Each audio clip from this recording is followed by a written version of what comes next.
Pas lagi ngisi kayak gitu, nggak tahu gimana mendadak si Cecep ini teriak, wah rambut gitu kan. Tapi pas lagi mau dibangunin ternyata si Cecep ini nggak ada. Assalamualaikum warahmatullahi wabarakatuh. Balik lagi di channel Samsul Mister Horror. Pada kesempatan kali ini gue bakal ngebawain sebuah cerita yaitu dari Gunung Argopuro, yang dimana ada salah satu orang yang naik ke Argopuro tapi tujuannya tuh bukan naik gunung, melainkan dia tuh nyari harta karun yang ada di Gunung Argopuro. Nah, kira-kira ada cerita mistis apa di balik Gunung Argopuro ini? Buat lu yang penasaran, lu wajib pantengin video ini sampai habis. Dan buat lu yang mau support channel gue, jangan lupa like, comment, subscribe, dan share video gue ke banyak orang. Dan jangan lupa juga nyalain lonceng notifikasinya. Dan buat lu yang mau ikutan obat trip, jangan lupa kunjungi Instagram gue yaitu samsul.1010. Dan gak usah banyak bacot lagi, kita mulai ke segmen Dongeng Horor. Dongeng Horor dimulai.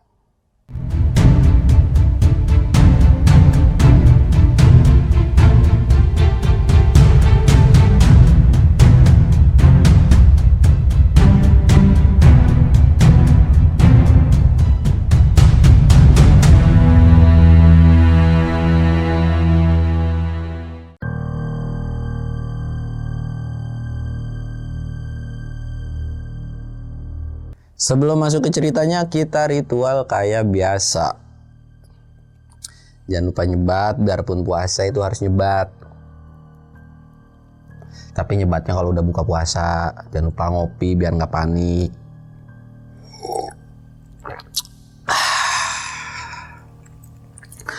Nah, jadi sebelum gue masuk ke ceritanya, gue bakal ngasih tahu dulu nih tentang Argopuro. Jadi ada salah satu cerita dari sekian banyak ragamnya cerita tentang hal yang mistis di Argopuro. Jadi Argopuro tuh punya cerita yang dimana bahwa penunggu dari Gunung Argopuro ini kan bisa dibilang Dewi Rengganis. Jadi pada zaman bahula atau zaman dulu itu tuh banyak raja atau pangeran-pangeran tuh yang mau ngelamar Dewi Rengganis gitu kan, karena saking cantiknya gitu kan. Nah, dari semua kerajaan atau pangeran-pangeran itu pada bawa upeti atau emas. Nah, sampai singkat ceritanya tuh, jadi pas udah sampai puncak atau udah sampai Rengganisnya, kediaman Rengganis, ternyata mereka tuh pada berantem buat merebutin satu cewek ini. Karena kan ya Dewi Rengganis juga bingung, sampai terjadilah pertikaian gitu kan. Dan singkatnya dari salah satu mereka itu nggak tahu siapa yang diterima, tapi harta-harta mereka tuh ya tertinggal di situ aja, yaitu di puncak Rengganis itu. Dan konon katanya sih harta dari itunya tuh masih ada sampai sekarang ya, walaupun ada beberapa yang bilang ada yang pernah nemuin dan lain-lain gitu. Jadi tahulah ya sejarahnya, ada cerita kayak gitu di Argopuro tuh. Nah, jadi kita akan mulai masuk ke ceritanya. Nah, ceritanya ini tuh kita sebut aja namanya tuh Cecep. Nah, si Cecep ini bisa dibilang dia tuh hidup segan mati pun tak mau gitu kan. Jadi udah gimana ya, kerja sih kerja, cuman ya serba kekurangan, banyak tanggung jawab, banyak beban dan lain-lain. Walaupun si Cecep ini bisa dibilang belum menikah, tapi dia tuh beban keluarga banget. Maksudnya beban keluarga tuh banyak banget lah tanggungan yang harus dia tanggung gitu. Dan dia pun memiliki utang ya lumayan, gak terlalu banyak bagi orang yang kaya, tapi bagi dia sih bikin pusing gitu kan ya. Ketika dia pulang kerja, dia tuh kan mampir ke salah satu warung untuk beli sesuatu lah ya, mungkin beli rokok atau beli cemilan gitu kan. Dia mampir beli. Nah, lagi beli makanan atau cemilan kayak gitu, dia tuh ngedenger salah satu obrolan atau gunjingan dari ya bapak-bapak pada ngegosip lah, ada ibu-ibu juga, intinya lagi orang ngegosip gitu. Yang digosipin dari mereka itu adalah tentang kejadian aneh di salah satu kampung, ya mungkin sebelahan sama si Cecep ini. Ternyata kalau salah satu kampungnya itu bisa dibilang ada bukan saudagar, jadi ada orang kaya lah, kayaknya tuh kayak mendadak. Tapi bukan permasalahannya tuh tentang kayanya, tapi gimana dia bisa kaya, yaitu menurut yang didengar sama si Cecep ini. Jadi katanya tuh dia tuh dapat harta, ya menurut isu yang beredar gitulah ya. Dia tuh dapat harta dari yang namanya Gunung Argopuro. dan bisa dibilang itu tuh dari salah satu kerajaan yang ada di kerajaan Dewi Rengganis itulah ya, selentingan kayak gitu kan. Dan katanya di sana tuh menurut beberapa informasi juga hartanya masih banyak gitu. Bahkan katanya tuh si orang kaya ini tuh selalu pergi ke sana dalam seminggu sekali gitu kan. Nah dari situ tuh ngedengerin aja, dan gak lama ditegur lah si Cecep ini. Ya kita sebut aja si Udin gitu kan. Si Udin ini tiba-tiba negor gitu salah satu temennya juga yang udah dikenal lah sama si Cecep. Cek, ngelamun aja lu, beli jajan lama bener sih. Tiba-tiba iya Din, yaudah gue mau balik. Apaan sih lu pada ngedengerin orang gosip kayak begituan lagi. Udah gak usah didengerin kayak gituan lagi, entah hayul kayak begituan mah. Udah pada.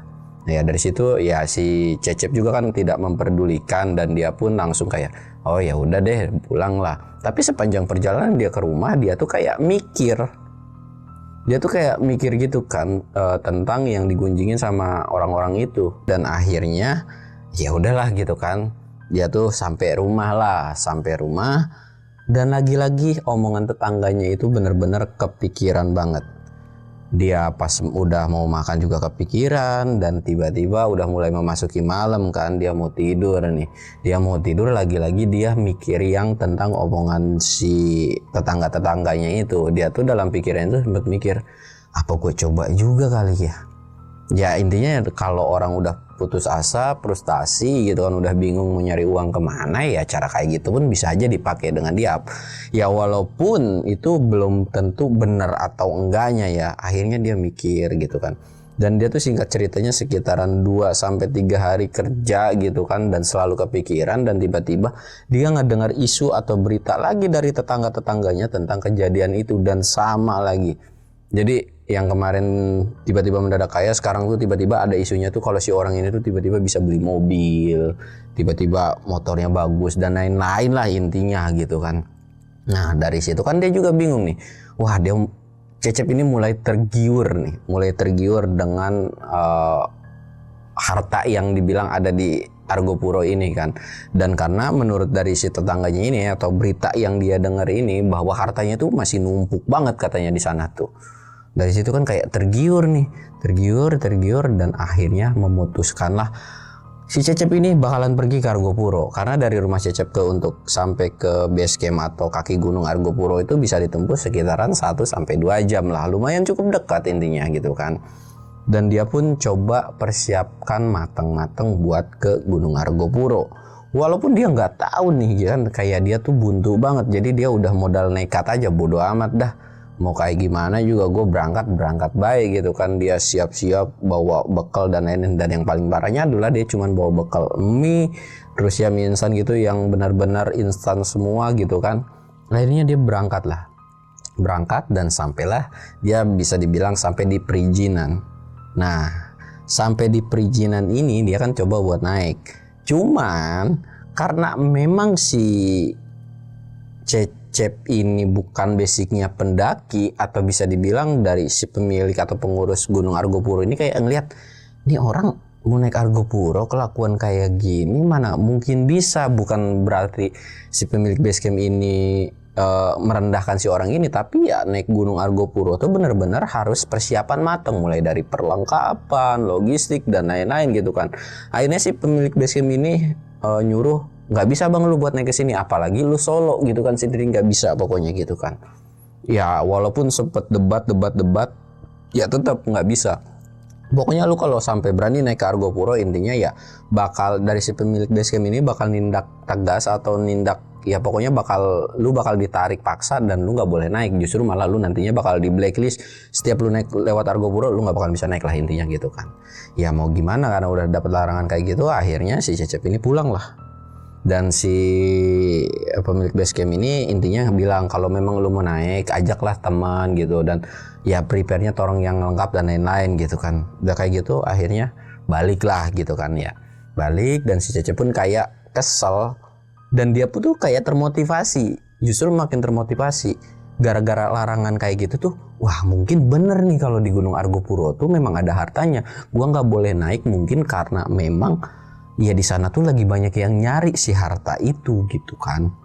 Nah, dari setelah kejadian itu dia pulang lah.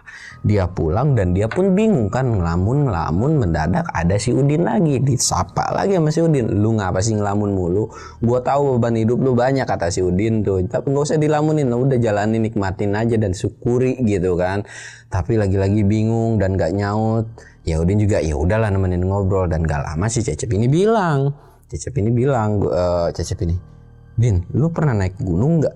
Gitu kan. Nah si Udin ini bilang dong, pernah sih sekali dua kali, ya nggak terlalu sering, mungkin kalau ini gue bisa pernah 5 kalian lah naik gunung, toh gue juga punya perlengkapannya, dia bilang tuh. Oh gitu ya, emang naik gunung harus kayak gimana sih, dia bilang. Udin aneh dong, kaget dan penasaran, ngapa lu tumben banget nanya? Ya nggak apa-apa sih, gue pengen sekali-sekali naik gunung aja gitu kan. Ah lu jangan ngaco, lu jarang olahraga gini-gini, malah yang ada lu nanti nyapain dan lain-lain gitu lah, takutnya terjadi apa-apa, apalagi lu kan nggak tahu naik gunung itu harus safety dan lain-lain, karena cuaca atau tingkat kedinginan di gunung itu dingin banget. Si Udin itu bilang, aduh gue pada perlu banget lagi, pengen banget ke gunung. Akhirnya ditanya sama Udin, lu kenapa dah, lu mau naik ke gunung mana, bla bla bla, ditanya gitu kan. Akhirnya si Cecep ini bilang, gue mau naik ke Argopuro nih, gue mau nyari harta, yang dibilang isu-isu gitu kan. Cecep dari situ ketawa dong, Udin tuh langsung ketawa dong, dia tuh, ya elah lu masih percaya aja sih tentang isu itu, nggak ada yang namanya harta di gunung kayak gitu, lu nggak usah percaya deh dengan hal-hal kayak gitu, udah yang paling benar itu kerja, lu kalau mau dapat duit instan pun ya paling itu maling atau korupsi gitu kan, dan itu pun nggak berkah. Si Udin tuh bilang, ya udah deh bodo amat, pokoknya gue minta kasih tahu apa aja yang harus dibawa dan lain-lain, gue pengen naik ke sana. Tapi gue nggak mau lewat ini, lu tahu nggak kira-kira ada jalan alternatif? Gue pengen muter dah. Nanti gue coba cari informasi deh gimana cara jalan muter. Yang penting gue minta tolong sama lu, gue kasih tahu apa aja yang harus dibawa, dia bilang gitu. Ya Udin sebagai temannya kan nggak enak, ini orang ngapa gitu kan ya. Si Udin sempat mikir, ya dia dikasih tahu kan, blat. Nah singkatnya, ya udah tuh nggak ada obrolan lagi, dan ternyata si Cecep ini benar-benar prepare dengan apa yang disuruh sama si Udin ini. Jadi dia tuh ngumpulin alat-alat yang memang diperintahin sama si Udin ini gitu kan. Dari situ si Cecep ini sengaja gitu ke rumah si Udin buat ngecek bener nggak nih peralatannya kayak gini. Dan ternyata Udin kaget kalau perlengkapannya itu benar-benar komplit gitu kan. Dan Cecep tuh si Udin itu kayak nggak habis pikir, bener nih orang nih, niat banget anjir. Dari situ, lu yakin mau naik ke Argopuro? Dikasih tahu kan, Argopuro itu ditempuh sampai 2-3 hari loh. Bahkan orang-orang pendaki yang normal aja itu tuh untuk sampai ke Rengganis itu bisa 2-3 hari. Apalagi lu yang enggak, ya mungkin lu selama-lamanya lu bisa 3 hari. Udahlah, tenang aja, lagian juga naik gunung doang, capek istirahat gitu doang menurut dia tuh kan. Tapi Udin ini karena dia tuh ngerasa, wah gue takut kenapa-napa, dan rasa dia pun memang kebetulan ada hari libur, ya udah deh gue temenin deh lo. Tapi gue nggak bakalan bisa, gue juga fisik gue udah jelek. Kalau memang gue bisa nemenin lu sampai puncak, gue temenin. Tapi kalau memang gue nggak bisa nemenin lu sampai puncak, gue bakalan turun, dan gue bakal, ya intinya sampai situ doang lah intinya gitu kan. Ya udah, kalau memang lu mau ikut dan memang kesepakatannya kayak gitu, ya udah. Akhirnya dirembukin, dan kesepakatan itu tuh maksudnya kayak mau kapan, terus beli belanja apa-apa aja. Pada saat itu tuh bisa dibilang ya Cecep ini bukan orang yang punya atau ya serba pas-pasan, tapi dia tuh kayak semangat banget. Uang yang tadinya nggak ada tuh diada-adain buat logistik dan keperluan lain-lain. Dari situ pun sempet kaget si Udin juga kan. Ya cuman mau gimana lagi, ya udahlah bodo amat. Dan singkat ceritanya, sampailah di hari dimana mereka mau berangkat. Mereka berangkat nih pagi-pagi buta, yaitu sekitaran jam 3. Itu bukan pagi sih, tapi lebih tepatnya masih malam banget kan. Jam 3 dan mereka sampai subuh. Dan mereka memang benar-benar nggak melalui namanya perizinan gitu. Bisa dibilang mereka naik ilegal. Mereka naik nih. Dan mereka mulai trekking itu bisa dikatakan sekitaran 5:30 lah, dan itu pun masih gelap kan naik. Nah kenapa bisa mereka naik ilegal, itu tuh dapat informasi dari beberapa orang lah yang katanya, jadi infonya tuh cuman katanya ya, nggak tahu pasti benar atau enggak jalurnya gitu kan. Singkat merekanya jalan dan sambil berjalanan itu si Udin ini nanya ke si Cecep itu, lu ngapa sih Cep, nekat banget, dan lagian juga gue yakin lu nggak bakalan nemuin harta di sana. Emang lu tahu cara dapetin, sekalipun iya pun emang lu tahu toh itu juga harta gaib kan gitu kan menurut si Udin ini. Emang lu yakin mau ngegali gitu puncak gunung itu tiba-tiba mendem hartanya di bawah? Kan nggak mungkin, lu juga nggak bawa cangkul. Ya udah, gue nggak tahu dah, gue pokoknya udah dapat informasi, gue tahu cara dapetin hartanya tuh kayak gimana gitu kan. Emang kayak gimana, cuman si Cecep ini nggak mau ngasih ketahu nih, kayak ya udahlah gitu. Dan lagi-lagi si Udin ngingetin gue pokoknya nggak bakalan bisa buat bantuin lu kalau memang gua nggak kuat sampai puncak Rengganis, dia bilang gitu kan. Iya nggak apa-apa kok, kata si Cecep. Gua udah bulat banget, jalan-jalan, dan ternyata betul aja fisiknya si Cecep benar-benar nggak bisa dipaksakan untuk mendaki. Jadi sekitaran baru 1 jam atau 2 jam perjalanan, si Cecep ini benar-benar muntah. Jadi kayak muntah keluar semua. Jadi kayak gimana sih, namanya orang baru pertama kan. Dan setahu gue juga perjalanan paling berat itu kalau misalkan kemarin gue naik Argo Puro itu kelihatannya dari awal sih. Kalau misalkan lu nggak naik ojek itu dari awal itu berat banget. Apalagi ini mereka jalan kaki dan perjalanan sampai mata air satu itu ya, kalau memang lu nggak naik ojek itu ya perjalanan sehari atau area camp spot pertama ketika lu mau mendaki gitu kan untuk Argo Puro. Jalan, dan di situ pun Udin bilang lu udah nggak bisa nih, lu nggak boleh naik deh, mendingan yuk pulang lagi. Cuman lagi-lagi si Cecep ini tuh kayak bersikeras, udah lu kalau memang mau pulang dah, nggak apa-apa lu tinggalin aja, toh gue juga udah stres banget. Kalau memang gue harus mati di gunung, gue nggak apa-apa mati di gunung. Lu bayangin ada ucapan kayak gitu, dan si Udin ini sempat kesel kan, lu ngomong jangan sekata-kata, lu di rumah lu ada keluarga gini-gini. Intinya habis lah diomel-omelin. Dari situ langsung si Cecep tuh kayak nangis kan, kalau beban hidupnya tuh banyak banget. Intinya dia tuh cerita tentang pengalaman hidupnya atau beban yang dia tanggung tuh seberat apa. Ya Udin tuh tidak bisa berkomentar dengan beban dia gitu kan. Ya walaupun Udin juga punya bebannya sendiri gitu kan, tapi Udin ini bukan tipikal orang yang menghakimi atau ngejudge orang tentang masalahnya. Ya mungkin ya udah si Udin ini cuman sebatas mendengarkan doang lah. Ya siapa tahu dengan mendengarkan hati orang bisa lega kan, tanpa berkomentar harus A lah, harus B lah, enggak lah. Intinya mendengarkan doang lah si Udin ini. Dan udah kayak gitu tiba-tiba kan dimasakin air hangat, diminumin air hangat, dan ya udah tuh lanjut lagi mereka jalan. Pokoknya di awal perjalanan ini memang nggak ada terjadi apa-apa. Ya walaupun sempat kecapean, bahkan si Udin ini sampai rela buat ngebagi barang beratnya itu ke tas dia gitu, jadi kayak diambil setengahnya lah. Tapi tetap aja namanya udah kecapean, kelelahan kan. Dan singkatnya mereka sampai di area camp pertama itu kurang lebih sekitaran jam 7 atau jam 8. Jam 7 jam 8 mereka masak-masak dan lain-lain. Pada saat itu tuh si Cecep ini tuh nggak langsung nggak bisa bantuin buat masak. Dan pada saat itu yang masak tuh kan si Udin. Jadi kayak udah lemes banget lah intinya kan. Tapi ya karena Udin ini nggak tega, ya udah gitu dimasakin dan udah selesai. Nih lu makan biar kuat gitu, biar besok ada tenaga. Ya karena dibilang kayak gitu kan dia makan benar-benar lahap banget gitu kan, karena ya perjalanan besok masih jauh. Dan si Cecep ini sempet nanya gitu kan, emang dari sini masih jauh ya?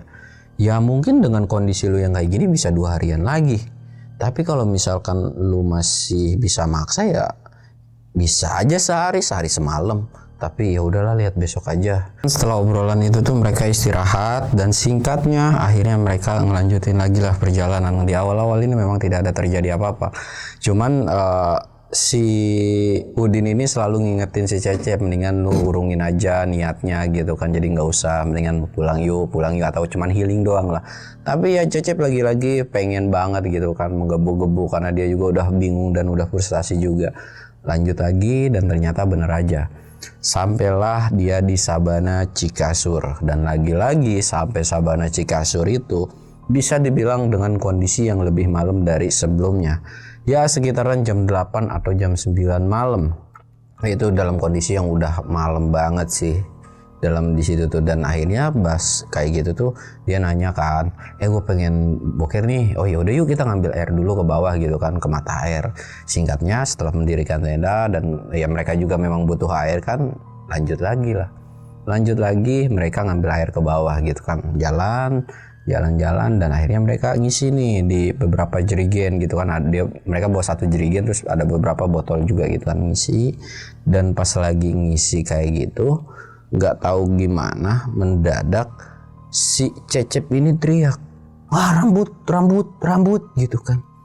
Dan itu kayak mental gitu, dia tuh sampai ngelempar si botol yang diisi air itu kan, sampai dilempar.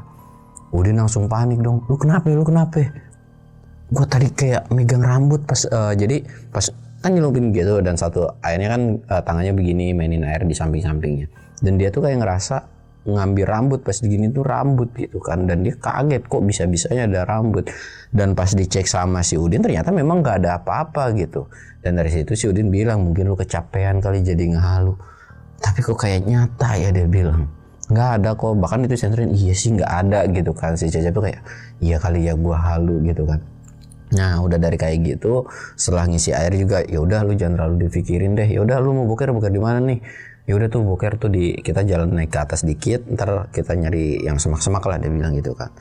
Jalan dan ketemulah semak-semak, akhirnya boker dulu nih, ditungguin juga kan sama si Udin karena kasihan lah, takut apa kesuges lagi dan ngehalu lagi gitu kan. Selesai boker ya udah cebok dan lain-lain kan airnya habis nih. Ya udah tuh si Udin tuh menawarkan, ya udah lu balik lagi deh ke tenda, biar gua aja yang ngisi. Cuman udah nggak usah, lu kasihan lu kecapean, lu udah bantu gua banget, udah biarin aja gue yang ngambil. Cuman mau disuruh kayak gitu, mau ditemenin, tapi si Cecep ini tuh nggak mau. Jadi kayak udah lu nggak apa-apa, lu masak aja deh biar nggak apa-apa. Dipasin lagi, lu yakin berani karena memang mereka kan belum masak juga nih. Jadi kayak duh gimana ya, tapi kalau memang iya harus berdua juga makan waktu banget, kita juga butuh makan. Dan singkatnya akhirnya mereka itulah dipisah lah, si Cecep ini ngambil air, si Udin masak, pergilah mereka kan. Walaupun si Udin ini sempat khawatir di hatinya, pergi. Dan ternyata pas lagi berhenti kayak gitu tuh, tiba-tiba si Udin tuh kaget. Di tendanya itu tuh ada babi, dan yang paling parah adalah logistik mereka tuh lagi dimakanin, atau bisa dibilang lagi ditarik-tarik. Dari situ kan panik dong si Udin ini, dan langsung ngusir sampai ditimpukin tuh, hus gitu kan. Tapi yang anehnya babi itu nggak pergi-pergi gitu, dan malah cuek aja, mereka tuh lagi kayak rebutan makanan. Dan dari situ ya dia tuh nemu kayak kayu, dipukul-pukulin, dan ya akhirnya babi itu pergi. Dan paling parahnya adalah logistik mereka bisa dibilang itu tinggal sisa sedikit, atau bisa dibilang ya untuk malam ini doang. Besok-besoknya tuh mereka bingung lagi harus kayak gimana. Dan setelah itu tuh langsung lah dia tuh kayak diem, jadi kayak bingung kan, aduh gimana ya. Dan singkatnya pas lagi ngelamun kayak gitu, si Udin mendadak si Cecep datang dengan kondisi napas terengah-engah kayak kecapean, karena kelihatannya tuh dia tuh lari gitu kan. Nengok kan si Udin ini, lu kenapa lari-lari gitu? Dia cuma diem aja sambil napas ngos-ngosan gitu kan. Dan ternyata si Cecep ini bilang, gua tadi ngeliat kuntilanak cuk di bawah, dia bilang gitu kan. Ah serius lu mah kecapean kali ngehalu gitu kan. Enggak, beneranin kuntilanak di belakang gua, dia tuh tadi ngikutin. Disenterin dong, Udin penasaran, dan ternyata bener. Pas lagi disenterin itu ada sekelebatan putih gitu kan, dan ternyata sosok itu adalah beneran kuntilanak gitu kan. Astagfirullahaladzim gitu kan, sampai kaget Udin. Masuk ke dalam. Masuklah mereka ke dalam tenda, dan dari situ bilang baru nih, aduh ini kita udah nggak bisa bener-bener dilanjut nih, kita udah diteror sama kuntilanak dan gitu. Logistik kita juga dimakan sama babi. Hah? Babi? Yakin lu? Emang di sini ada babi? Ya gue juga nggak tahu. Ternyata di sini banyak babi tuh, lihat tuh berceceran gitu kan. Nah lagi mereka memperdebatkan itu, lagi ngobrol-ngobrol kayak gitu, nggak lama terdengarlah suara ketawa cekikikan yang nggak tahu itu suara, ya mungkin suara kuntilanak yang tadi kali. Itu cekikikan gitu kan, dan itu tuh deket berasa di belakang tenda mereka. Mereka berdua langsung ketakutan dong. Mereka berdua tuh langsung ketakutan parah banget. Aduh bingung kan, Walaupun mereka berdua tuh sambil baca-baca, tapi suara cekikikan itu tuh kayak nggak mau hilang-hilang. Bahkan si Udin ini sampai bilang, udah jangan ganggu gua, kesini mau naik gunung, nggak mau ngapa-ngapain, nggak macem-macem. Itu tuh terus-terusan ketawa cekikikan dan suaranya tuh nggak hilang. Bahkan mereka tuh sampai lupa kalau mereka tuh belum masak sesuatu gitu kan. Mungkin karena efek kecapean, mereka juga kayak ketakutan tuh sambil rebahan. Tiba-tiba mereka tidur. Dan lagi tiba-tiba tidur kayak gitu, mereka terbangun mungkin udah tidur 1-2 jam. Dan mereka juga lupa buat nyeletengin tenda. Ternyata kaos kaki, atau bisa dibilang kaos kaki si Udin ini tuh ditarik-tarik sama babi. Jadi kayak digigitin gitu kan, dan panik langsung anjir babi gitu kan. Langsung ngebangun-bangunin si Cecep ini. Tapi pas lagi mau dibangunin ternyata si Cecep ini nggak ada. Lu bayangin, si Cecep ini tiba-tiba nggak ada loh. Dia makin panik dong, kemana gitu kan. Wah, dari situ udah nggak tahu lagi sih mana babinya, banyak banget gitu kan. Dan yang paling parah adalah dia ngeliat bahwa di samping babi itu ada beberapa sosok kuntilanak. Bukan beberapa lagi, tapi lumayan cukup banyak. Dan yang paling parah, dia ngelihat satu sosok dewi yang cantik banget, cewek cakep banget, tapi dikelilingi dengan kuntilanak itu. Dan anehnya si sosok cewek ini tuh nggak ketakutan, dan kelihatan dari headlampnya tuh jadi dekat banget jaraknya kan, dan senyum. Nggak dikelihatan dari jauh tuh kelihatan, tapi nggak yang bibirnya tuh nggak ngucap, tapi kayak ngerasa ada yang ngomong. Kamu nggak perlu cari teman kamu lagi, dia udah jadi tumbal di gunung ini. Dari situ tumbal, dia kan masih heran, bingung gitu, apa sih maksudnya, temen siapa gitu. Dia belum kepikiran kalau temennya itu mungkin si Cecep ini gitu kan. Dari situ dia bingung, dan dia pun langsung nyeletengin tenda itu. Sepanjang malam itu dia nggak berani keluar, si Udin ini tuh nggak berani keluar. Dan di luar itu bener-bener gaduh banget. Padahal pada saat itu tuh cuman satu tenda dia doang. Ada cuman satu tenda dia doang. Tapi kok tiba-tiba di luar itu gaduh banget gitu, rame banget. Ada suara hentakan kaki, ada suara cekikikan kuntilanak, ada jeritan minta tolong dan lain-lain gitu kan. Nah udah dari kayak gitu tuh sampai stres banget, mana satu lagi temennya tuh nggak ada. Singkatnya dia ngelewati malam itu bener-bener penuh teror dengan suara-suara asing. Walaupun dia tuh nggak berani gitu, sebenarnya penasaran pengen tahu, tapi dia dikalahin sama yang namanya ketakutan gitu kan. Nah dari situ singkatnya udah mulai memasuki pagi. Dia pun udah ngeliat jam, ternyata ini udah mulai mau memasuki jam 5 gitu kan. Dan dari situ pun suara pun udah sedikit-sedikit mulai hilang lah gitu, dan kayak ngerasa udah aman. Akhirnya dia buka sleting dan dia langsung nyari si temennya ini, si Cecep. Dan dari situ tuh dia langsung teriak-teriak, Cecep. Tapi lagi-lagi Cecep nggak ada. Dia tuh sampai keliling, bahkan dia nyari sampai jam 9 siang, atau ya masih pagi mungkin ya, sampai jam 9 dia keliling area Cikasur, dia nggak nemu. Sampai akhirnya dia nemuin salah satu kayak dari pakaiannya kayak bekas robekan gitu, robekan kain. Dia tuh sadar kalau ini tuh bajunya si Cecep ini, dan itu ngarah ke jalur puncak. Walaupun ada satu jalur nih buat ke puncak, tapi agak melipir sedikit atau agak nyimpang sedikit gitu. Kok tiba-tiba ada bajunya si Cecep gitu kan.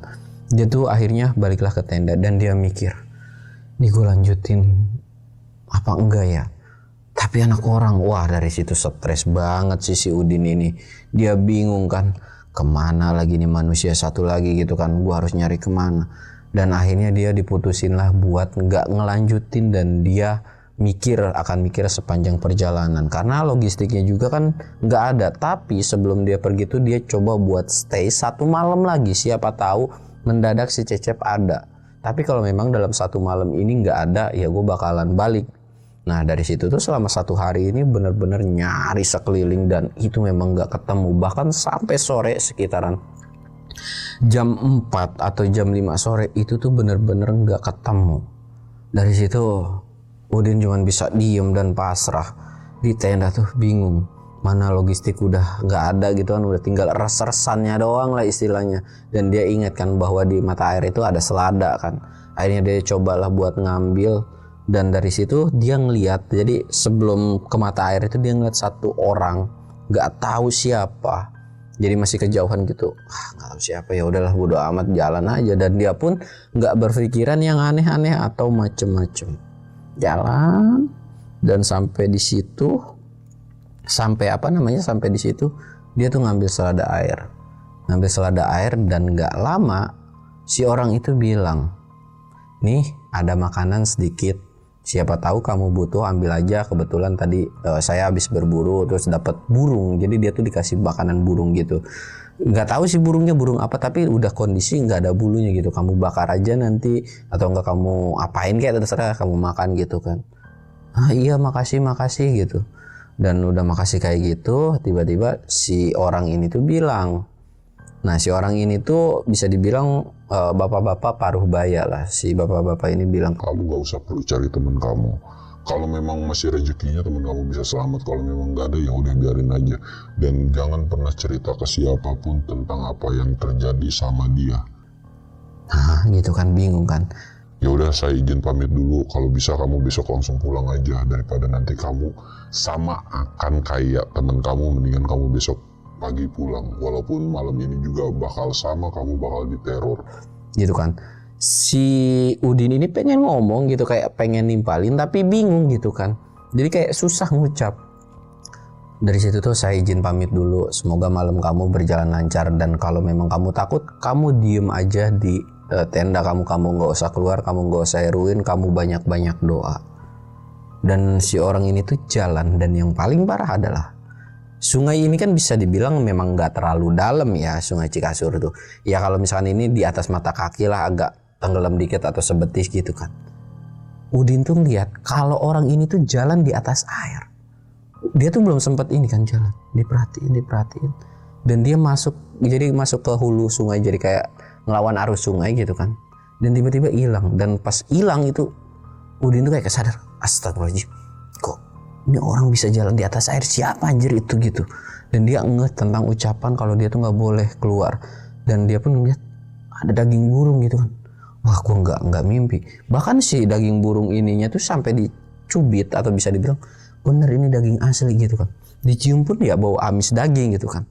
Dan nggak kerasa itu tuh udah mulai memasuki sayup-sayup mau maghrib gitu kan. Akhirnya dia buru-buru dan dia langsung cabut tuh ke tenda dengan kondisi setengah lari. Kenapa setengah lari? Karena dia ngerasa kalau di belakang itu banyak yang ngikutin dia, itu sosok kuntilanak gitu kan. Walaupun Udin ini nggak berani buat nengok ke belakang gitu kan, lari terus. Dan dia pun udah mulai memasuki maghrib nih, udah mulai banyak kedengaran suara cekikikan ketawa. Dia langsung nutup tenda dan dia bikin masak tuh di dalam. Jadi masak sehari di dalam, dia pun makan. Walaupun di luar itu banyak suara gaduh lain-lain. Bisa dibilang Udin ini stres banget dan dia pengen buru-buru cepet pulang pokoknya. Satu malam atau malam ketiga ini dia, ya bisa dibilang malam kedua di Cikasur lah ya, karena kan dia udah 3 malam di situ. Yang satu malamnya itu kan di pos pertama yang sebelumnya itu, yang masih ada si Cecep ini.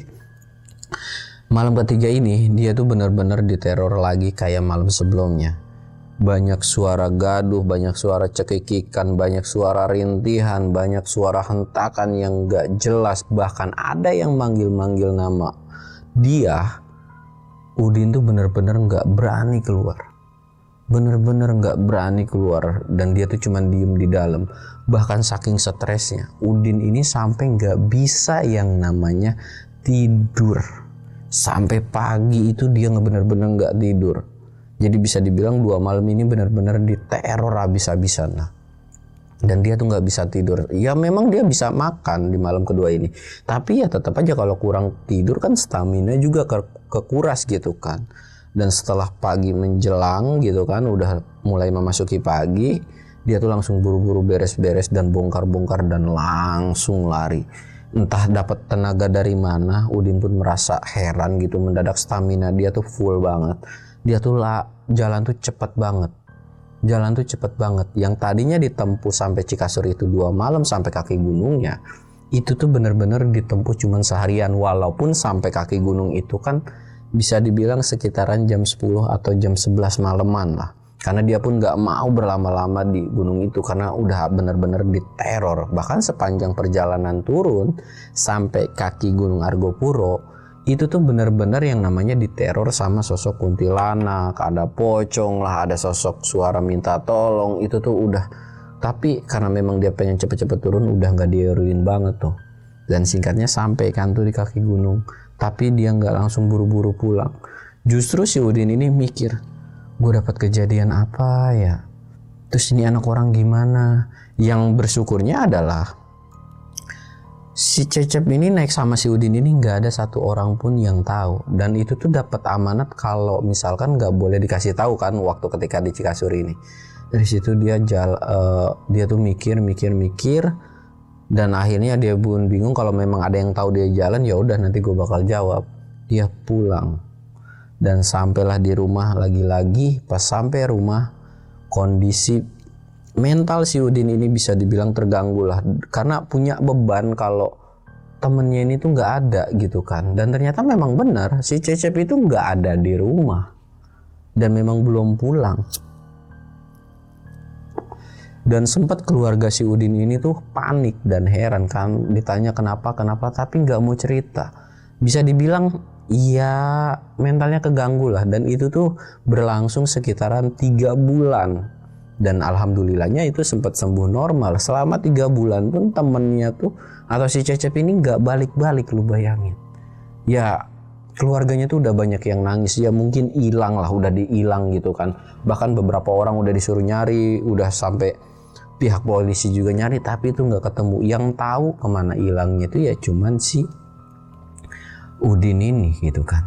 Singkat cerita, 2 tahun berlalu, ya Udin juga udah ngelupain lah. Dia tuh lagi ada berdiri di salah satu, ya bisa dibilang lagi di terminal gitu kan, di terminal di daerahnya. Dia ngeliat sosok yang mirip banget sama dengan si Cecep. Tapi yang paling parah adalah kondisi si Cecep pada saat itu bisa dibilang gondrong, gak acak-acakan. Jadi kayak antara iya bener atau iya bukan. Jadi lagi ngopi nih di terminal, dia tuh kayak ngeliat kan, kok gue kayak kenal gitu. Diperhatiin kok gue kayak kenal. Dia tuh sampai merhatiin jalan-jalan, dan si orang ini tuh atau bisa dibilang ya ODGJ gitulah ya, lagi makanin sampah gitu kan. Dan dari situ tuh si Udin sampai nangis bercucuran. Dalam hatinya cuman bilang, lu kenapa sih dulu sampai kayak gini? Lu sampai nekat banget dan sekarang lu malah kayak gini, dan tiba-tiba gue ketemu lu. Walaupun itu belum bisa dipastiin ya, belum bisa dipastiin. Dan akhirnya beli makanan lah si Udin ini dan dikasihin. Dan si Cecep ini makan. Dan setelah makan, si ODGJ yang mirip sama si Cecep ini senyum. Cuman senyum doang. Tapi pas mau pergi itu dia sempat mengucapin makasih gitu. Entah makasih karena makanannya, entah makasih karena apa gitu kan. Udin tuh cuman bisa nangis doang. Dan dia pun bingung kan, mau ngomong juga gimana, mau ngelaporin juga gimana. Dan dari situ tuh udah bener-bener gak ngeliat lagi. Bahkan dicari sekeliling terminal itu bener-bener udah gak ketemu lagi si Cecep itu. Entah pergi kemana gitu. Dan bener-bener si Udin ini kan punya beban atau punya ngerasa bersalah kalau memang itu bener mau dipastiin lagi gitu kan, dan dicari dan diketemuin sama keluarganya gitu. Dan itu dicari selama 1 minggu, sekelilingan terminal itu ternyata nggak ada. Dan nggak tahu dari situ tuh Udin tuh bener-bener ngumpetin tentang si Cecep ini. Dan dari situ pun memang nggak ada yang tahu, bahkan dari pihak gunung nggak ada yang tahu, dan lain-lain pun nggak ada yang tahu. Dan bisa dibilang udahlah dinyatakan kayak ya mungkin Cecep udah meninggal atau kayak gimana. Tapi dalam lubuk hati si Udin ini benar-benar ngerasa bersalah banget. Mungkin suatu saat nanti dia tuh bakalan ceritain ke keluarganya walaupun nggak tahu kapan gitu. Nah mungkin ceritanya tuh cukup sekian aja kali ya. Ya pelajaran yang bisa diambil ini tuh ya, lu kalau mau nyari harta sesuatu yang pasti ya kerjalah. Walaupun ya nggak semua orang itu dapat kerjaan enak, tapi selama lu mau berusaha insya Allah ya minimal mencukupi buat lu makan lah. Setiap orang juga punya bebannya masing-masing, jangan pernah merasa beban lu itu paling berat. Mungkin cukup sekian aja, gua Samsul undur diri. Assalamualaikum warahmatullahi wabarakatuh.